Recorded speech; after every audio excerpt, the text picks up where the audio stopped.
ಒಂದು ವ್ಯೂ ಪಾಯಿಂಟ್ನು ನಿಮ್ಗೆ ನೋಡಕ್ ಸಿಗ್ತೈತಿ.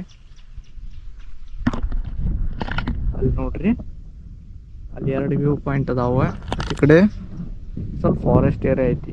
ಇದು ಅಳ್ಳಾವರ ಮತ್ತು ಇದ್ರ ರೇಂಜ್ ಒಳಗೆ ಬರುವಂಥದ್ದು ಒಂದು ಫಾರೆಸ್ಟ್ ಏರಿಯಾ ಐತಿ.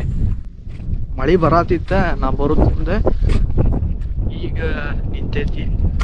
ಅಷ್ಟು ಜನ ಯಾರು ಬರಂಗಿಲ್ಲ ಇಲ್ಲಿ, ಯಾಕಂದ್ರೆ ಭಾಳ ಜನಕ್ಕೆ ಈ ಪ್ಲೇಸ್ ಗೊತ್ತಿಲ್ಲ ಅನಿಸ್ತೈತಿ. ಇಲ್ಲಿ ಗೊತ್ತಿದ್ರು ಆಚೆ ಕಡೆ ಒಂದು ಜಾಗ ನೋಡ್ರಿ, ಫುಲ್ ಫಾರೆಸ್ಟ್ ಐತಿ. ಹೆಂಗೆ ಚಿಕ್ಕ ಐತಿ, ಚಲೋ ಐತಿ.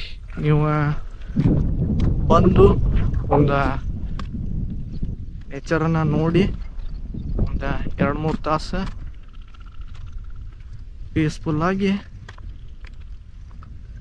ಶಾಂತವಾಗಿದ್ದು ಹೋಗ್ಬೋದು ಇಲ್ಲಿ.